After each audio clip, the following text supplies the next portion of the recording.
మంచిదండి. ప్రభువైన యేసుక్రీస్తు నామంలో అందరికీ వందనాలు. మనం దేవుని వాక్యాన్ని ధ్యానం చేసుకుందాం. ఆదికాండము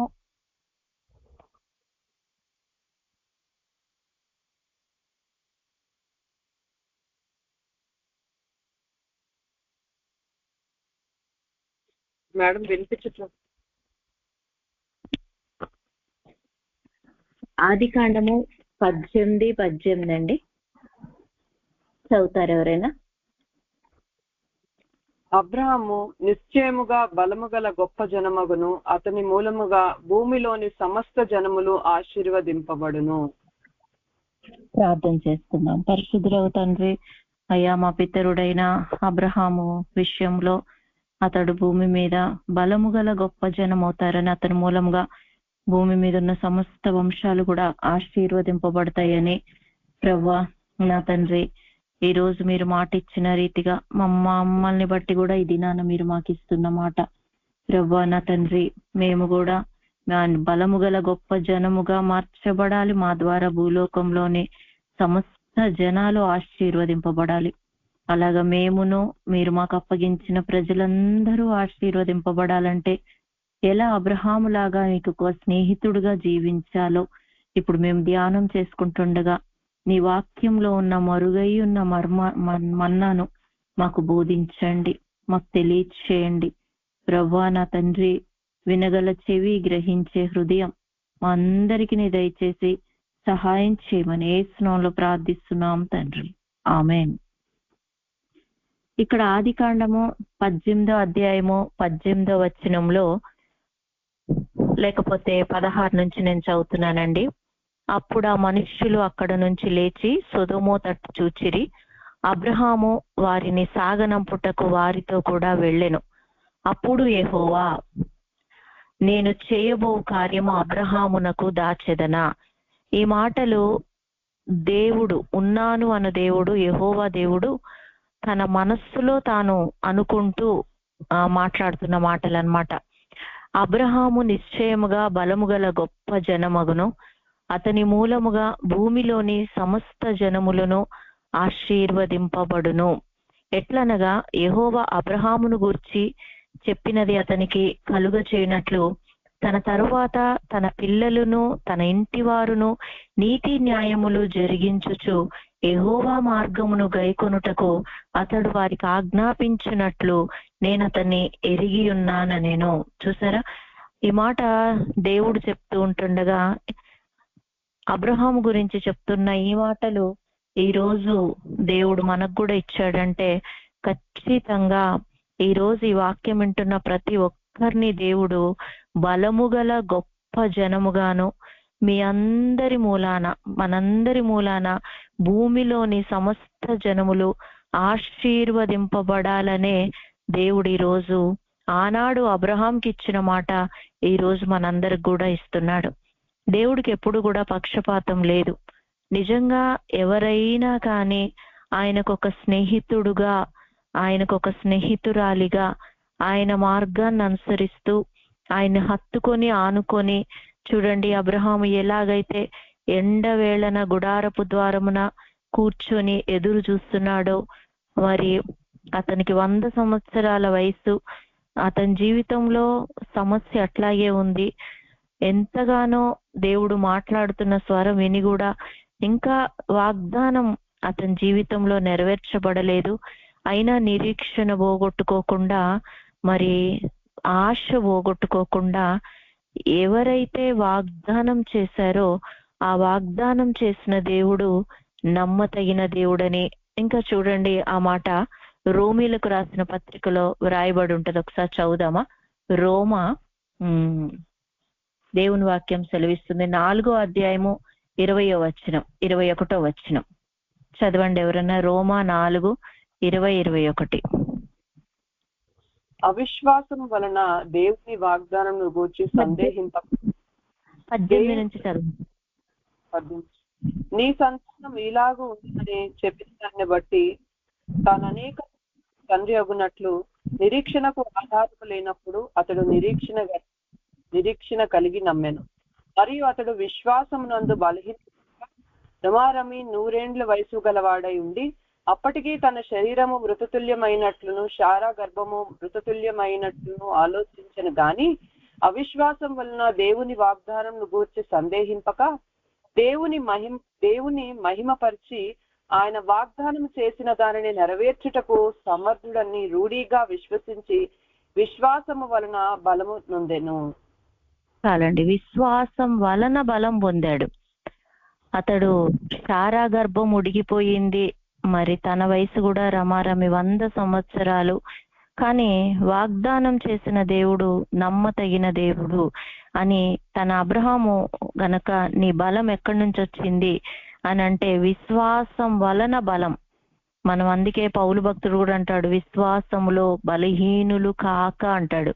విశ్వాసమే మనకు బలం ఇస్తుంది. విశ్వాసంలో మనం బలం పొందుకోవాలా. అబ్రహాములాగా మరి దేవుని యొక్క శక్తి మీద నమ్మకం పెట్టి మరి దేవుని కొరకు ఎదురు చూసినప్పుడు దేవుడు అతనికి ప్రత్యక్షమయ్యాడు.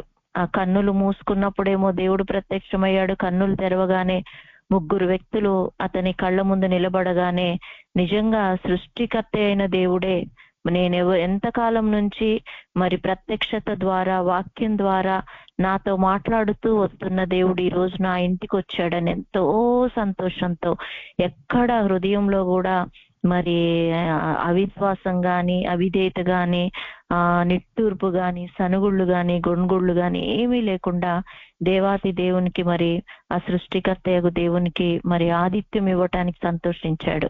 అట్లా మనము పరిస్థితులు ఏదైనా కానీ దేవుణ్ణి సంతోషపరిచే రీతిలో, దేవుణ్ణి ఆరాధించటంలో, దేవుణ్ణి స్తుతించటంలో, దేవుని కార్యాలు చేయటమే మనం దేవునికి. అందుకే చూడండి, కుడివైపున ఉన్న గొర్రెల్ని చూసి యేసు ప్రభు అంటాడు, నేను ఆకలి కొని ఉంటిని మీరు ఆహారం ఇచ్చారు, నేను దప్పిగొని ఉంటిని మీరు నాకు దాహం ఇచ్చారు, నేను వస్త్రహీనుడనై ఉంటిని మీరు నాకు వస్త్రాలు ఇచ్చారంటే ఆ కుడివైపున ఉన్న గొర్రెలు అంటారు, నీతిమంతులు అంటారు, అయ్యో మేమెప్పుడు నీకు ఇచ్చామంటే ఈ నా సహోదరులలో ఒకరికి చేస్తే మీరు నాకు కూడా చేసినట్టే. నిజంగా అలాగా ఎప్పుడూ కూడా మనము మంచి కార్యాలు చేయటానికి సిద్ధపడి ఉండటమే కాకుండా దేవుడు తన హృదయంలో ఎప్పుడైతే అబ్రహాం యొక్క ఆతిథ్యము స్వీకరించాడో, వాగ్దానం చేసి మీదటికి సంవత్సరానికి నేను నీకు ఇస్తానన్నాడు. కానీ చూడండి, సొదొమ గొమొర్రా వైపు వెళుతూ మనసులో అనుకుంటున్నాడు, ఇప్పుడు నేను ఒక కార్యం చేయబోతున్నాను, ఆ కార్యం నేను అబ్రహామునకు దాచేదనా, నిశ్చయముగా అబ్రహాము బలము గల గొప్ప జనమగును, అతని మూలముగా భూమిలోని సమస్త జనాలు ఆశీర్వదింపబడతారు అని అబ్రహాము గురించి దేవుడు అని అబ్రహాంతో నేను ఇట్లా సొదొమ గొమొర్రాలను నాశనం చేయటానికి వెళ్తున్నాను అని అన్నప్పుడు, చదువుదామండి, అక్కడ నేను చదువుతున్నాను. మరియు 20వ వచనం, మరియు యెహోవా సొదొమ గొమొర్రాలను గూర్చిన మొర గొప్పది గనుక వాటి పాపము బహుభారమైనది గనుకను నేను దిగిపోయి నా యొద్దకు వచ్చిన ఆ మొర చొప్పుననే వారు సంపూర్ణంగా చేసిరో లేదో చూచెదనను, చేయని ఎడల నేను తెలిసికొందుననెను. ఆ మనుషులు అక్కడి నుంచి తిరిగి సొదొమ వైపుగా వెళ్ళిరి. అబ్రహాము ఇంకా యెహోవా సన్నిధిని నిలుచుండెను. అప్పుడు అబ్రహాము సమీపించి ఇట్లనెను, దుష్టులతో కూడా నీతిమంతులను నాశనం చేయుదువా?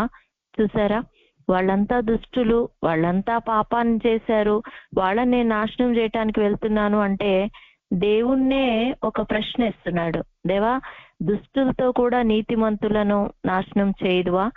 ఆ పట్టణంలో ఒకవేళ 10 మంది నీతిమంతులు ఉన్న ఎడల దానిలోనున్న 10 మంది నీతిమంతుల నిమిత్తము ఆ స్థలమును నాశనము చేయక కాయవా? ప్రశ్న బతిమలాడుకుంటున్నాడు. ఇక్కడ చూడండి, అబ్రహాము ఎలా దేవునికి విజ్ఞాపన చేస్తున్నాడు. అలాగే మనం కూడా మనము సొదొమ గొమొర్రాల నాశనం గొప్పది అంటే ఎవరైనా కానీ నశించిపోతున్నారు, మన సొంత బంధువులు, స్నేహితులు, రక్త సంబంధికులు. పౌలు భక్తుడు అంటాడు, ముఖం చూడని వాళ్ళ కోసం కూడా నేను ప్రార్థన చేస్తున్నాను అంటున్నాడు.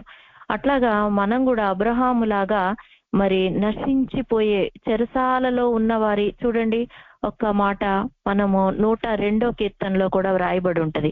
102వ కీర్తనలో చదువుతున్నాను, చెరసాలలో ఉన్న వారి మూల్గులను మనము వినేవాళ్ళంగా ఉండాలి. ఎందుకంటే దేవునికి మనం 102వ కీర్తన మొదటి వచనం ఒకసారి చదవండి. మొదటి వచనం, యెహోవా నా ప్రార్థన ఆలకింపుము, నా మొర నీ యొద్దకు చేరనిమ్ము. యెహోవా నా ప్రార్థన ఆలకింపుము, నా మొర్ర నీ యొద్దకు చేరనిమ్ము. ఏంటి ప్రార్థన? 20వ వచనం చెరసాలలో విడిపించుటకును, నాకు విధింపబడిన వారిని విడిపించుటకును, ఆయన తన ఉన్నతమైన పరిశుద్ధాలయము నుండి వంగి చూచిననియు, ఆకాశము నుండి భూమిని దృష్టించిననియు, వచ్చుతరము తెలుసుకున్నట్లు ఇది రాయబడవలను. సృజింపబడబోవు జనము యెహోవాను స్తుతించును. చూసారా, చెరసాలలో ఉన్న వాళ్ళు కొంతమంది మూలుగుతున్నారు, కొంతమంది చావుకు విధింపబడ్డ వాళ్ళు ఉన్నారు. ఇలా చెరసాలలో ఉన్న వాళ్ళు మూలుగులు వినుటకును, చావునకు విధింపబడిన వారిని విడిపించుటకు. ఈ చెరసాలలో ఉన్న వాళ్ళ మూలుగులు, అలాగే 17వ వచనంలో ఆయన దిక్కులేని దరిద్రుల ప్రార్థన నిరాపకరింపక వారి ప్రార్థన వైపు తిరిగి ఉన్నాడు. దేవుడు తప్పకుండా దిక్కులేని దరిద్రుల ప్రార్థన నిరాకరించడు, వారి ప్రార్థనకు వైపు తిరుగుతాడు. ఈ రోజు మనం కూడా అలాగ భారంతో గనక ఎవరైనా గాని చెరసాలలో ఉన్న వాళ్ళ కొరకు, చావునకు విధింపబడ్డ వాళ్ళ కోసం గనక ప్రార్థన చేస్తే, ఆ మూలుగులతో కూడిన ప్రార్థన మనం కూడా చేస్తే, ఆయన తన ఉన్నతమైన పరిశుద్ధ ఆలయము వంగి చూచిననియు, ఆకాశము నుండి భూమిని దృష్టించిననియు, వచ్చుతరము తెలుసుకొనున్నట్లుగా ఇది వ్రాయబడవలెను. చూసారా, అబ్రహాము చేసిన ప్రార్థన ఎలా లోతు సొదొమ అగ్ని గంధకాలతో నశింప చేసినప్పుడు లోతు గాని, ఆయన భార్య గాని, ఆయన పిల్లలు గాని దాంట్లో అయితే లేరు. అబ్రహాం చేసిన ప్రార్థనను బట్టి వాళ్ళు విడిపింపబడ్డారు. ఆ వచ్చు తరము తెలుసుకొనున్నట్లుగా ఇది వ్రాయబడవలెను. సృజింపబడబో జనము యెహోవాను స్తుతించును. నేను ప్రయాణము చేయుచుండగా ఆయన నా బలము కృంగజేసెను, నా దినములు కొద్దిపరిచెను. చూసారా, ఈ జీవిత ప్రయాణంలో కొంతమంది బలం కృంగిపోతా ఉంటది, దినాలు కొద్దిగా అయిపోతాయి. అప్పుడు నేనీలాగు మనవి చేసి తిని, నా దేవా నా దినముల మధ్యను నన్ను కొనిపోకుము, నీ సంవత్సరములు తరతరములుండును. ఆది అందు నీవు భూమికి పునాది వేసితివి, ఆకాశములు కూడా నీ చేతి పనులే, అవి నశించును గాని నీవు నశించవు. ఎంతగా అంటే ఒక సమస్యను బట్టి మనము ఆ లోకంలో మనుషులందరి కోసము, వారి చావునకు విధింపబడ్డవారు, చెరసాలలో ఉన్నవారు, మూలుగుతున్న వాళ్ళ కోసం, నశించిపోతున్న వాళ్ళ కోసం మనందరం అబ్రహాము లాగా ఎప్పుడైతే ప్రార్థన చేస్తామో, అబ్రహాము నిశ్చయముగా బలము గల గొప్ప జనమగును, అతని మూలముగా భూమిలోని సమస్త జనములను ఆశీర్వదింపబడును. ఈ రోజు ఈ వాక్యం వింటున్న మీ అందరూ ఒక్కొక్కళ్ళు ఇలాగా ప్రార్థన చేస్తే, మీ అందరి ద్వారాను భూలోకంలో ఉన్న సమస్త జనులకు ఆశీర్వాదం రాబోతుంది. చూసారా, ఇక్కడ అప్పుడు 24, ఆ పట్టణంలో ఒకవేళ 70 మంది నీతిమంతులు ఉండినట్ల దానిలోనున్న 70 మంది నీతిమంతుల నిమిత్తము ఆ స్థలమును నాశనం చేయక కాయవా? ఆ చొప్పున చేసి దుష్టులతో కూడా నీతిమంతులను చంపుట నీకు దూరమవునుగాక. నీతిమంతుని దుష్టునితో సమముగా ఎంచుట నీకు దూరమవునుగాక. సర్వలోకమునకు తీర్పు తీర్చువాడు న్యాయము చేయడా అని చెప్పినప్పుడు అసలు ఒక్కొక్క మాట చూడండి ఎంత అద్భుతంగా ఉన్నాయి. నువ్వు సర్వలోకానికి తీర్పు తీరుస్తావు కదా ప్రభా, మరి నువ్వు న్యాయం చేసే దేవుడవు. దుష్టుడు నీతిమంతుడు ఇద్దరు సమానం కాదు కదా. సొదొమ గొమొర్రాలో నీతిమంతులు కూడా ఉన్నారు. ఆ నీతిమంతుల్ని దుష్టులతో పాటు చంపితే గనక మరి అది నీకు దూరం కావాలి, అట్లాంటిది జరగకూడదు. అప్పుడు చూడండి దేవుడు ఏమంటున్నాడు, 26వ వచనం, యెహోవా సొదొమ పట్టణంలో 70 మంది నీతిమంతులు నాకు కనబడిన ఎడల వారిని బట్టి ఆ స్థలమంతటిని కాయుదున నేను. ఒక్క అబ్రహాం ప్రార్థనకి దేవుడు సొదొమ గొమొర్రా మొత్తం కూడా మరొక్క 50 మంది ఉంటే చాలు నీతిమంతులు, మరి నేను ఆ స్థలమంతటిని నేను నాశనం చెయ్యను అంటున్నాడు, కాస్తానంటున్నాడు. అందుకు అబ్రహాము, ఇదిగో ధూళియు బూడిదెను నైనా నేను ప్రభువుతో మాటలాడ తెగించుచున్నాను. 70 మంది నీతిమంతులలో ఒకవేళ 5 తక్కువైతే 5 తక్కువైనందున ఆ పట్టణమంతయు నాశనం చేయుదువా అని మరలా అడిగాను. అందుకు ఆయన, అక్కడ 45 నాకు కనబడిన ఎళ్ళ నాశనము చేయననెను. ఈయనేమో 50 మందికి ఒక 5 తక్కువైతే అన్నాడు. దేవుడు ఖచ్చితంగా లెక్క చెప్తున్నాడు, 45 మందిని నేను నాశనం చేయను. అతడు ఇంకా ఆయనతో మాట్లాడుచు, ఒకవేళ అక్కడ 40 మందియే కనబడుదురేమో అనినప్పుడు ఆయన, ఆ 40 మందిని బట్టి నాశనం చేయకయుందునని చెప్పగా, అతడు, ప్రభు కోపపడని ఎడల నేను మాట్లాడేదెను, ఒకవేళ అక్కడ 30 మందియే కనబడుదురేమో అన్నప్పుడు, ఇందాకేమో 50 నుంచి 45కి వచ్చాడు, 40కి వచ్చాడు, ఈసారి మరీ 10 తగ్గిచ్చేశాడు. తగ్గించి 30 మంది కనబడితే నాశనం చేయనా నేను, దేవుడు కూడా నేను 30 మంది అయినా కానీ నాశనం చేయనా నేను. అందుకు అతడు, ఇదిగో ప్రభువుతో మాటలాడ తెగించి తిని, ఒకవేళ అక్కడ 20 మంది కనబడుదురేమో అని అనినప్పుడు ఆయన, ఆ 20 మందిని బట్టి నాశనము చేయకుందును. అతడు, ప్రభు కోపపడని ఎడల నేను ఇంకొక్క మారే మాట్లాడేదను, ఒకవేళ అక్కడ 10 మంది కనబడుదురేమో అనినప్పుడు ఆయన, ఆ 10 మందిని బట్టి నాశనం చేయకయుందునని నేను. యెహోవా అబ్రాహాముతో మాటలాడుట చాలించి వెళ్ళిపోయాను. అబ్రహాము తన ఇంటికి తిరిగి వెళ్ళిపోయాను. నిజంగా చూడండి, అబ్రహాం చేసిన ఆ విజ్ఞాపన ప్రార్థన, ఆ 10 మంది కూడా అక్కడ లేరు, కానీ దేవుడు అతని యొక్క హృదయ వాంఛను తీర్చి లోతు భార్యను, మరి వారి ఇద్దరి యొక్క కుమారులను దేవుడు దాంట్లో నుంచి, సుధమలో నుంచి తప్పించాడు. అలాగే ఈ వాక్యం వింటున్న మన జీవితాల్లో కూడా మనం ఆశ్రయించాల్సింది దేవుణ్ణే. అందుకే చూడండి, ఇర్మియా గ్రంథం 17వ అధ్యాయము 7వ వచనం చదువుదాం. ఇర్మియా 17:7.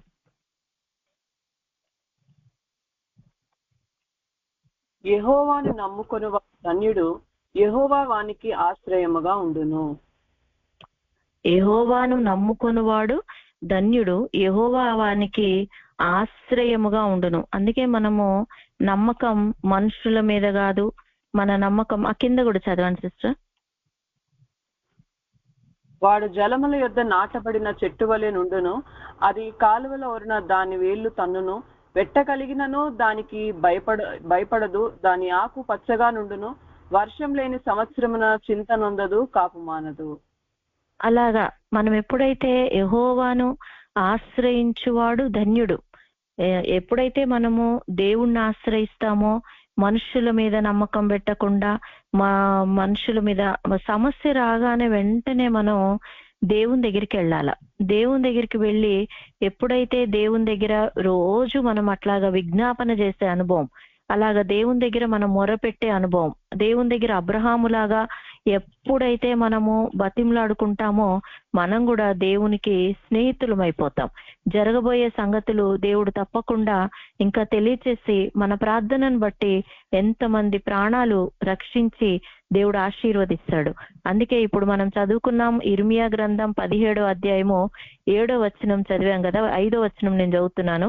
యెహోవా ఇలాగూ సెలవిచ్చుచున్నాడు, నరులను ఆశ్రయించి శరీరులను తనకు ఆధారముగా చేసుకొనుచు తన హృదయమును యెహోవా మీద నుండి తొలగించుకుని వాడు శాపగ్రస్తుడు. వాడు ఎడారిలోని అరూహా వృక్షము వలె ఉండును, మేలు వచ్చినప్పుడు అది వానికి కనబడదు. వాడు అడవిలో కాలిన నేల యందును నిర్జనమైన చవిటి భూమి యందును నివసించును. యెహోవాను నమ్ముకొనువాడు ధన్యుడు. చెప్పండి, ఎవరిని నమ్ముకోవాలి? దేవుణ్ణి గనక మనం నమ్మకం పెట్టి యెహోవాను నమ్ముకొనువాడు ధన్యుడు, యెహోవా వానికి ఆశ్రయముగా ఉండును. మనం ఎప్పుడైతే దేవుడి మీద నమ్మకం పెడతామో దేవుడు ఆశ్రయంగా ఉంటాడు. అందుకే చూడండి, యోబు గ్రంథం 5వ అధ్యాయము 24వ వచనం చదువుకుందాం. యోబు గ్రంథం 5వ అధ్యాయము 24.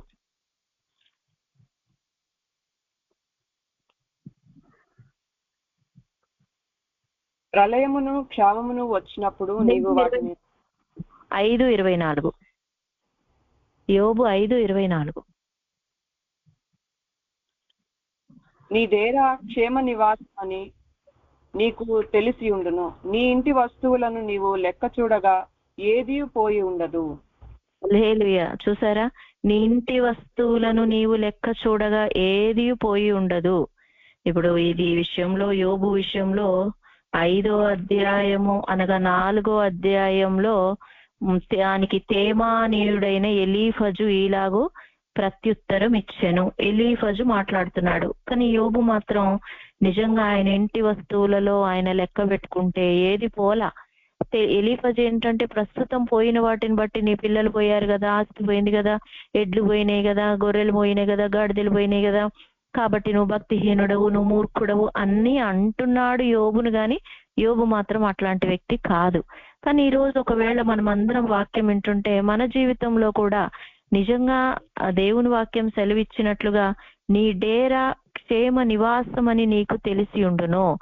మన డేరా, మన కుటుంబీకులు, మన ఇంటి వస్తువులు, మన ఆస్తి ఏది కూడా మనం పోగొట్టుకోకుండా ఉండాలంటే యోబులాగా, అబ్రహాములాగా, మరి నీతిమంతులంగా, మరి దేవునికే మొరపెట్టే వారంగా యోబు చూడండి ఎలాగ రోజు తన ఇంటి వారి కోసం ఎలాగ తెల్లవారుజామున అరుణోదయమునే లేచి మరి బలి అర్పించినట్లుగా చూస్తున్నాం. ఇక్కడ చూడండి 5వ అధ్యాయం యోబు గ్రంథంలో మొదటి నుంచి, నీవు మొరలిడిన ఎడల నీకు ఉత్తరమీయగలవాడెవడైనా ఉండునా? పరిశుద్ధ దూతలతో ఎవని తట్టు తిరుగుదువు? దౌర్భాగ్యమును గూర్చి ఏడ్చుట వలన మూడులు నశించెదరు. చూసారా, ఈయన మాట్లాడుతుంది నిజమే గాని యోబు విషయంలో అది కరెక్ట్ కాదు. కానీ ఒకవేళ మనము చాలా మంది ఏం చేస్తారంటే మా కర్మ ఇట్లుంది, మా దౌర్భాగ్యం ఇట్లా ఉంది, మా బతికి ఇట్లా అయిపోయింది, అందరి జీవితం చూడు ఎట్లుందో మాకు ఇట్లా అయిపోయింది అని ఏడుస్తూ ఉంటారు. నిజంగా యోబు ఏడవలు అట్లా. దౌర్భాగ్యమును గూర్చి ఏడ్చుట వలన మూడులు నశించెదరు. మనం మూఢత్వంతో ఉండకూడదు. నిజమైన భక్తి ఏంటంటే యోబు పలికినట్లుగా పలకటమే. యెహోవా ఇచ్చెను, యెహోవా తీసి, ఇక్కడ 21వ వచనం చదువుతున్నాను. ఆది యోబు గ్రంథం 1వ అధ్యాయం 21వ వచనం, నేను నా తల్లి గర్భంలో నుండి దిగంబరినై వచ్చి తిని దిగంబరినై అక్కడికి తిరిగి వెళ్ళేదను. యెహోవా ఇచ్చెను, యెహోవా తీసుకుని పోయెను, యెహోవా నామమునకు స్తుతి కలుగును గాక. ఈ సంగతులలో ఏ విషయమందును యోబు ఏ పాపమును చేయలేదు, దేవుడు అన్యాయము చేశానని చెప్పలేదు. ఎప్పుడు కూడా యోబు దేవుడు అన్యాయం చేశాడని అసలు అనలేదు. అందుకే దౌర్భాగ్యమును గూర్చి ఏడ్చుట వలన మూడులు నశించెదరు.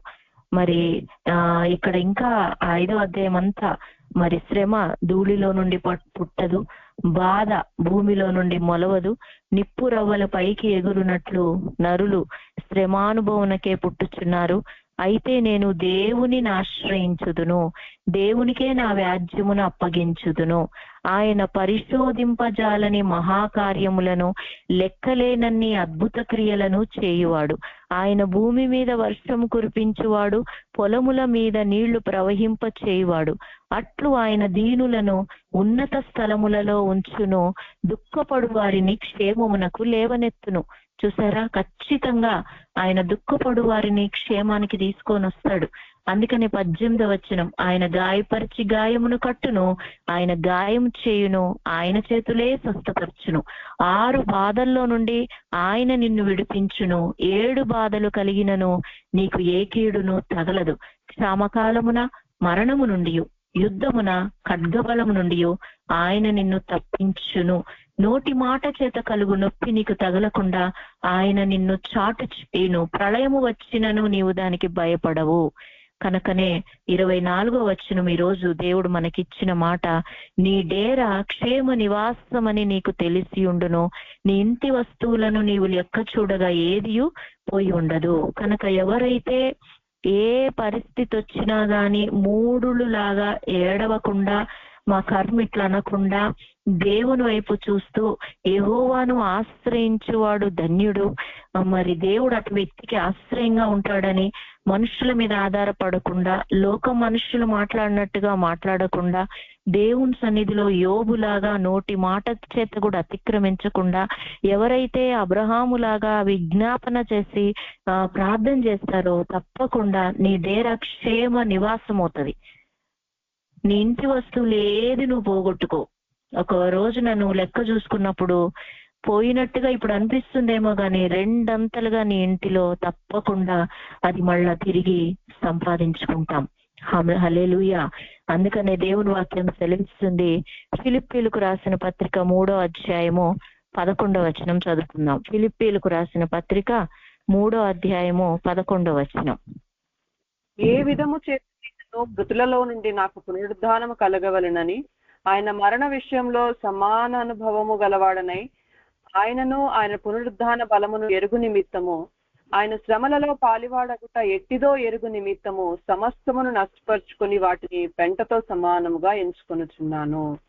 బ్రతికున్నప్పుడే పౌలు యొక్క కోరిక చూడండి, ఎట్లాగైనా గాని మృతుల్లో నుండి నాకు పునరుద్ధానం కలగాలి. ఈరోజు ప్రతి ఒక్కరికి అదే ఆశ. ఒకవేళ క్రైస్తవ జీవితంలో ఒక ఆశ ఏంటంటే, యేసుప్రభు చనిపోయి మళ్ళా తిరిగి లేచాడు, ఈ రోజు నేను చనిపోయినా గాని మళ్ళీ పరలోకంలో తిరిగి లేవాలి, ఆయన రాకడలో ఎత్తబడాలి. ఇదంతా ప్రతి క్రైస్తవుడికి, ప్రతి విశ్వాసికి ఉండే కోరిక. కానీ ఏది వెల చెల్లించకుండా ఉట్టిగా మాత్రం రాదండి. పౌలు భక్తుడు మనకు నేర్పిస్తున్న ఈరోజు పరిశుద్ధాత్ముడు పౌలు భక్తుడిని మన ముందు పెట్టి, ఏ విధము చేతనైనను మృతుల్లో నుండి నాకు పునరుద్ధానం కలగాలి. మృతుల్లో నుండి పునరుద్ధానం అంటే చనిపోయిన వాళ్ళు మళ్ళీ తిరిగి లేవడం.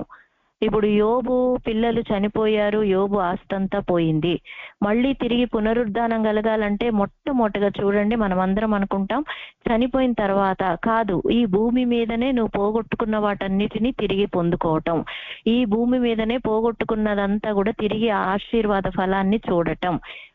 లోతు ఈ భూమి మీదనే చనిపోయాక కాదు, అబ్రహాం చేసిన ప్రార్థనను బట్టి ఈ భూమి మీదనే సొదొమలో నుంచి బయటపడ్డాడు. అట్లాగే మనం కూడా మృతుల్లో నుండి పునరుద్ధానం కలగవలనని ఆయన మరణ విషయంలో సమాన అనుభవం గలవాడనే. పునరుద్ధానం కలగాలంటే మరణంలో సమాన అనుభవం కలగాల. అంటే కొరడా దెబ్బల అనుభవం ఉండాలి, చేతికి శీలల అనుభవం ఉండాలి, నిందలు, అవమానాలు, మరణము, ఖడ్గము, కరువు, క్షామము, వేదన, ఇవన్నీ అనుభవాలు మన జీవితంలో ఉండాల. అందుకే పౌలు భక్తుడికి కూడా 3 సార్లు కొరడా దెబ్బలు తిన్నాడు. ఎన్నోసార్లు ఆ ఓడ పగిలిపోయి సముద్రంలో ఈత వేసుకుంటూ చనిపోతాను అన్న మరణపు అంచు వరకు చూశాడు. కానీ దాన్ని బట్టి అయ్యో నాకు ఇన్ని కష్టాలు, నేను ఇంత సేవ చేస్తున్నా, నాకే ఎన్ని కష్టాలు అంటలా. ఏ విధంగా నేను మరణంలో ఆ సమాన అనుభవం కలిగిన వాడనే ఉంటున్నాను. అందుకేం చేస్తున్నాడు, ఆయనను ఆయన పునరుద్ధాన బలమును ఎరుగు నిమిత్తం. అసలు దేవుడు అంటే ఎవరో నాకు తెలియాలి, ఇంకా ఆయన పునరుద్ధాన బలం ఏంటి, పునరుద్ధానంలో ఒక బలం ఉంది, ఆ బలం నాకు కూడా నేను తెలుసుకోవాలి. ఆయన శ్రమలలో పాలివాడగుట ఎట్టిదో ఎరుగు నిమిత్తమును సమస్తమును నష్టపరుచుకొని వాటిని పెంటతో సమానంగా ఎంచుకొనుచున్నాను. ఈరోజు మన జీవితంలో కూడా మనం నేర్చుకోవాల్సింది ఏంటంటే, పౌలు భక్తుల్లాగా ఆయన శ్రమల్లో పాలివారమగటానికి సిద్ధపడాలా. ఆయన పునరుద్ధాన బలం గనక నువ్వు తెలియాలి, మృతుల్లో నుండి పునరుద్ధానం కలిగే అనుభవము రావాలి. మనకే కాదు, మన ద్వారా ఎంతమంది రక్షణలోకి వస్తున్నారు, మన ద్వారా ఎంతమంది అభిషేకంలోకి వస్తున్నారు, మన వంశమంతా, మన జనమంతా ఎంతమంది ఉన్నారో వారందరూ పునరుద్ధాన బలాన్ని తెలుసుకోవాలి. వాళ్ళు కూడా మృతుల్లో నుండి పునరుద్ధానంలోకి రావాలి అంటే మొట్టమొదటిగా ఈ వాక్యం వింటున్న మీరు గాని నేను గాని సమస్తాన్ని ముందు నష్టంతో ఎంచుకోవాలా, పెంటతో సమానంగా ఎంచుకోవాలా. ఎప్పుడు సుఖభోగాలే కాదు, ఎన్ని కష్టాలున్నా ఎదుర్కోవడానికి సిద్ధంగా ఉండి ఆ శ్రమలలో దేవుణ్ణి బట్టి అతిశయించే వాళ్ళంగా, ఆ శ్రమల్లో విశ్వాసం ద్వారా బలం పొందుకునే వాళ్ళంగా, కృంగిపోకుండా మరి ఏ విధంగానూ వెనకబడిపోకుండా ఇంకా ఆ పునరుద్ధాన బలం రుచి చూడటానికి ముందుకు సాగే వాళ్ళంగా, అలాంటి ప్రార్థనా అనుభవంతో ముందుకెళ్లే వాళ్ళంగా ఉండాలి. తిమోతికి రాసిన 2వ పత్రిక 2వ అధ్యాయము 9వ వచనం, నేను నేరస్తుడనై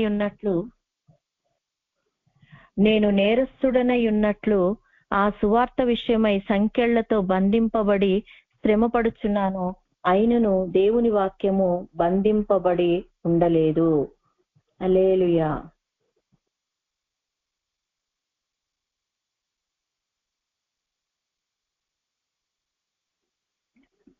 హల్లెలూయా.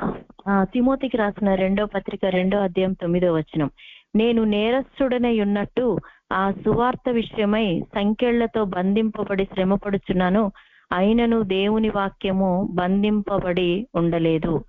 మనందరికి తెలిసినట్లుగా పౌలు భక్తుడు మరి చెరసాలలో ఉన్నప్పుడు ఇక తర్వాత వెంటనే అతన్ని మరణ శిక్ష అనగా అతన్ని ఇంకా చంపేస్తారు. అప్పుడు ఖైదీల్ని అడుగుతారు కదా, ఆఖరి కోరిక ఏంటి అని.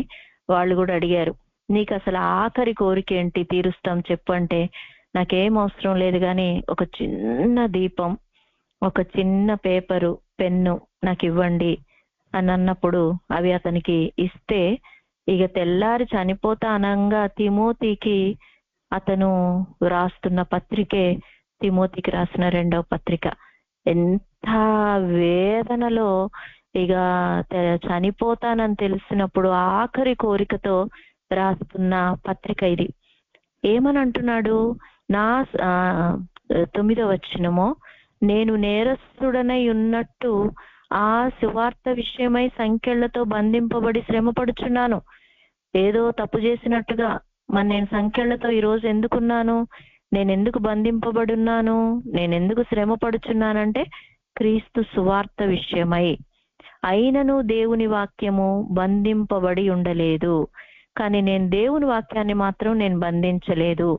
ఈరోజు ఈ వాక్యం వింటున్న మీరు ఎవరైనా కానివ్వండి, మీ శ్రమలు అబ్రాహాములాగా మీరు అనుకున్నది ఇంకా జరగడం లేదేమో, యోబులాగా అన్ని పోగొట్టుకున్నారేమో, మీ హృదయం అంతా మరి మరణం అనుభవమును అనుభవిస్తున్నట్లుగా శ్రమలు ఉన్నాయేమో, మీరు ఏ తప్పు చేయకపోయినా నేరస్తుల్లాగా మిమ్మల్ని బంధించి అసలు పరిచర్య చేయటానికి ఏ రకంగా అవకాశాలు లేని పరిస్థితి ఇప్పుడు మీ జీవితంలో ఉందిగా ఏమో గాని, పౌలు భక్తుడు ఎలా దేవుని వాక్యాన్ని బంధించలేదు.